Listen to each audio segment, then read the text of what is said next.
Let's talk about SSRIs, or selective serotonin reuptake inhibitors. On May 4th, 2026, RFK Jr. made headlines during the latest MAHA Summit on Mental Health and Overmedicalization when he indicated that SSRIs are overprescribed. He is not wrong, but he isn't right either. This is Darisse Smith, an independent journalist. This is the journalism of everything.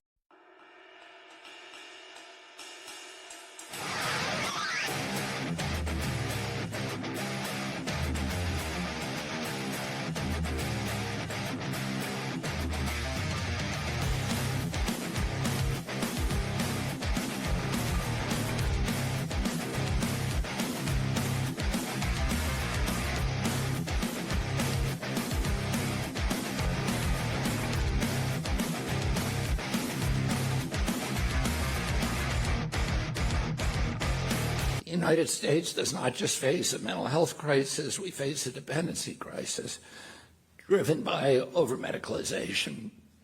The data is clear. 1 in 6 American adults takes an antidepressant. 1 in 10 children are on prescription medication for their mental health. 30% of college students report using psychiatric medications in the past year. And in nursing homes, more than half of the residents are on prescribed antidepressants. That's not a marginal issue. This is a system-level pattern. Too many patients begin treatment without a clear understanding of the risks and how long they will stay on these drugs or how to come off of them. And that's not informed consent. We are going to fix it. During his address, RFK Jr. stated, quote, "Today we take clear and decisive action to confront our nation's mental health crisis by addressing the overuse of psychiatric medications, especially among children.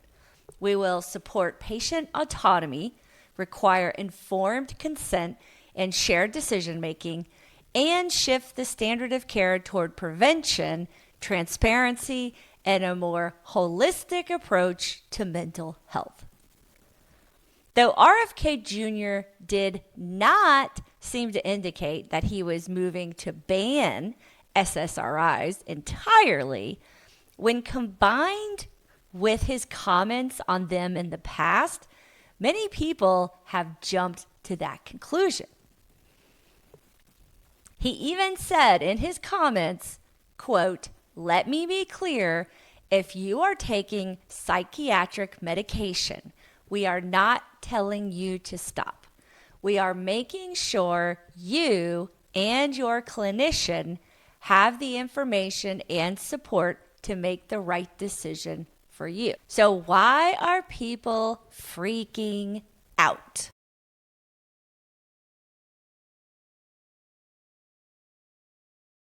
I'm so mad I don't even know how to start this video. This is an article, RFK Jr. unveils initiative targeting overuse of psychiatric medications, especially among children, citing that 16.6% of adults in the country are taking antidepressant medications, which they're calling an overuse. This is the part that's really got me hot, though. They're going to be paying your doctors to help you safely taper off of your meds. They're reimbursing doctors. They get a bonus if they help you taper off of your medication. Like, that is so incomprehensibly unethical, like a financial reward with a goal.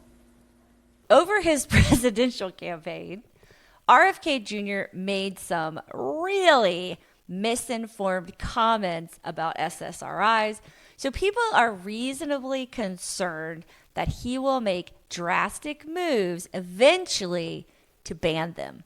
He has remarked that coming off of SSRIs is more difficult than heroin, stating that the opioid withdrawal is over after 76 hours, while withdrawal from SSRIs can cause suicidal ideations for a long time. I happen to be an actual expert on this because I was addicted to heroin for 14 years. I never wanted to be. I was constantly getting off of it and then getting back on. And I went through cold turkey withdrawal probably over 100 times. And so I know what it's like, and it's not fun, but it is limited, it is finite in time. After 72 hours, it's over. So you just have to steel yourself for 72 bad hours. But I've watched people come off of SSRIs, and it's not even comparable. And I watched a family member get off of them after a couple of years on them, and she was suicidal literally every day. Of course, you are taking someone off the drug that probably prevents them from having suicidal ideations. Not sure why you would do that, but that could explain it. Also, as a personal note, I have been cold turkey off of opioid, painkillers, and SSRIs. And in my personal experience, opioid withdrawal was the worst. On a podcast episode with Bill Maher in 2023, RFK Jr. made a comment that indicated mass shootings were also linked to SSRI usage. He said, quote, "Kids always had access to guns, and there was no time in American history or human history where kids were going to schools and shooting their classmates. It really started happening concomitant with the introduction of these drugs with Prozac and the other drugs." I actually listened to their entire conversation, and it really was a back and forth with Bill Maher. So he did say that, but I think this is a little bit of a misrepresentation of the conversation. RFK Jr. did say that he knows that it wasn't that correlation means causation, but he did say that we needed to look into it. I will say with some of his other views, I think RFK Jr. does often fall into that correlation versus causation logic falsehood. But I don't think we should start panicking about SSRIs being banned quite yet. Are SSRIs really that effective? Since mental health in the United States is a much more complicated than what can be covered in a 20-minute episode on YouTube, let's just look at the efficacy of SSRIs to start. Mental health treatment in the country cannot be boiled down to a singular class of drugs being the problem. There is a major stigma about mental health that provides many barriers for people finding care, as well as just really poor reimbursement rates and insurance coverage for people who need comprehensive help for their mental health. Generally, in the United States, not all health insurance even covers mental health care, and if it does, it doesn't really cover it very well. So let's look at some numbers. According to the Centers for Disease Control, or the CDC, 11 to 13% of adults in the United States are taking prescription antidepressants, though this statistic is not specific to whether or not they are on SSRIs, but SSRIs are the most commonly prescribed antidepressant in the United States. While SSRIs are labeled as antidepressants, they are also very effective for anxiety disorders, such as generalized anxiety disorder, panic disorder, social anxiety disorder, OCD, PTSD, PMDD, which is premenstrual dysphoric disorder, eating disorders, and chronic insomnia. SSRIs are also used for neuropathic pain, migraines, irritable bowel syndrome, menopausal hot flashes, premature ejaculation, and smoking cessation. So it's not just for depression.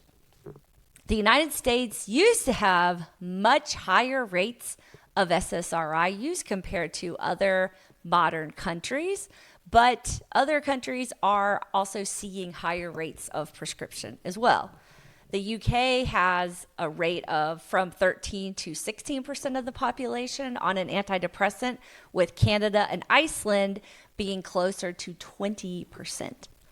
Now, remember, these countries are also generally gloomy and dark and cold, so incidences of seasonal affective disorder might be higher. It is difficult to compare healthcare systems too, since the US does not have universal health care and all of these countries do. So it's just much more complicated than just this drug is bad or that sort of thing.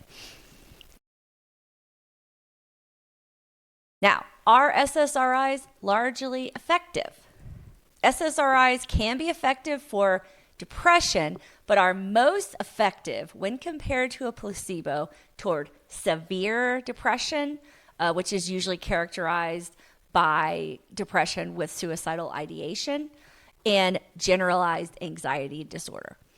In 2025, a meta-analysis was published in the Cochrane Database Systems Review that indicated SSRI's effectiveness for generalized anxiety disorder compared to a placebo.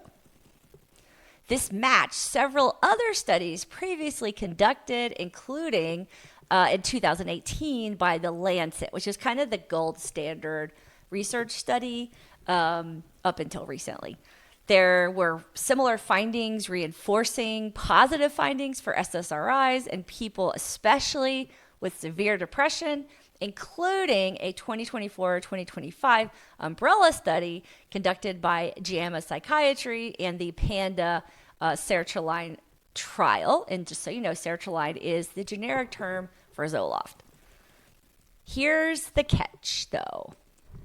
SSRIs are the frontline defense at the moment for anyone complaining of symptoms of depression, but it takes weeks and months of trial and error to find out if it works. Among people with depression, 30%, or nearly 3 million, are diagnosed with treatment-resistant depression, or TRD. These people often suffer for years before giving the option for alternative treatments like TMS, which stands for transcranial magnetic stimulation, ECT, which is a low voltage electroconvulsive therapy, or even more recently, ketamine, or the FDA approved esketamine, which is called Spravato. Between 20 to 40% of people with a myriad of anxiety disorders suffer from treatment-resistant anxiety, but it's harder to identify and define than depression since there are so many different kinds of anxiety. Treatment for anxiety disorders is also quite nuanced, and often these disorders respond to a multi-tiered treatment approach that combines cognitive behavioral therapy, non-SSRI medications like esketamine or ketamine, as well as exposure therapy, EMDR. It is complicated. One of RFK Jr.'s main concern is the long-term side effects of SSRIs, especially the lingering withdrawal symptoms. If someone comes off of the medication, are rarely disclosed. According to the Cleveland Clinic and the National Institutes of Health, SSRI withdrawal, officially known as antidepressant discontinuation syndrome, is similar to opiate withdrawal. Patients feel like they have a severe case of the flu, body aches, nausea, sweating, restlessness, sometimes even a fever. So they feel like they have a severe case of the flu combined with massive anxiety, vertigo, and unusual sensory experiences like brain zaps, which is a feeling of electric shock, buzzing, or shivering inside the head or body. Patients also experience nausea, vomiting, diarrhea, cramps, and loss of appetite, combined with tingling, numbness, tremors, and restlessness, as well as insomnia.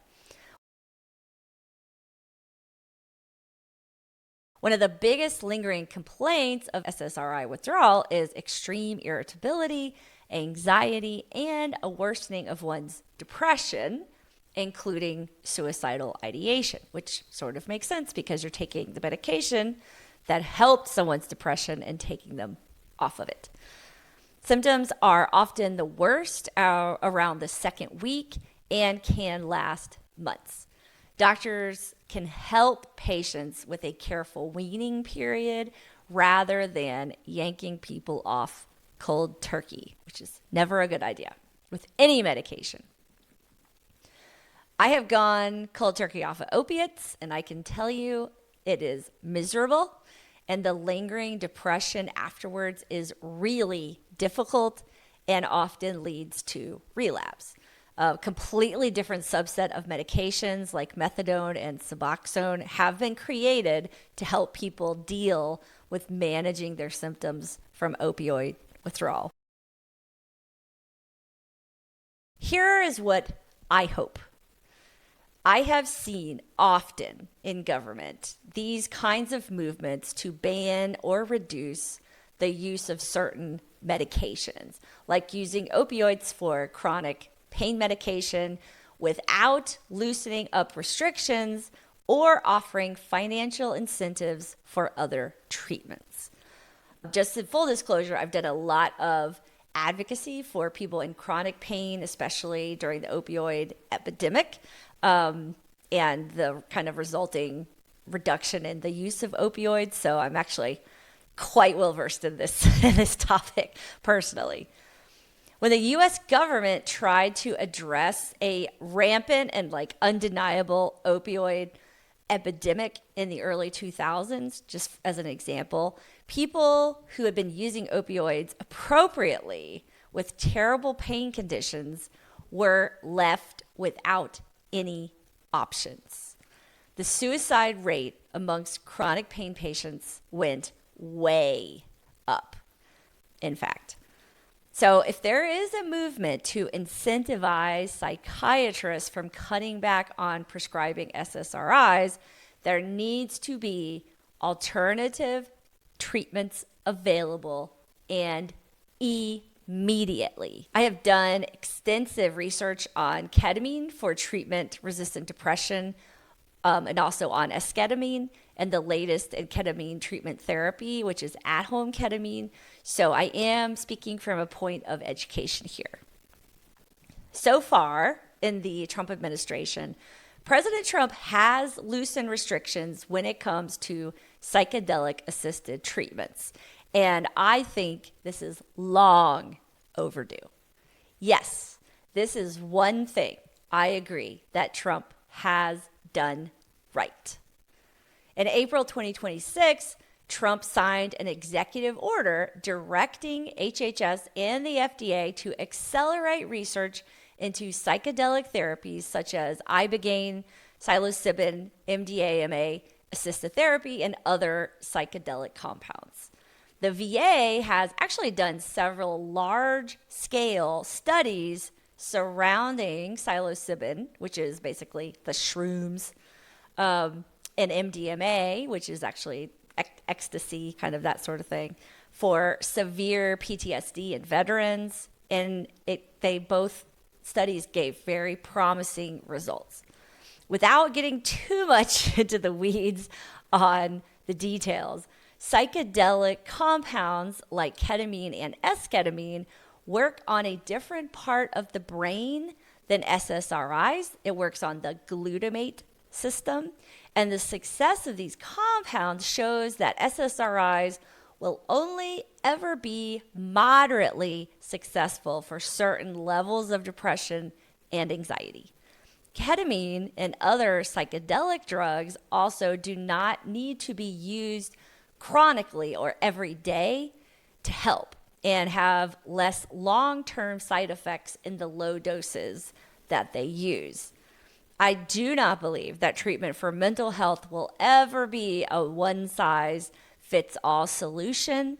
And, but perhaps in examining the effectiveness of SSRIs, we can open up the possibilities of other medications like psychedelic drugs to help treat difficult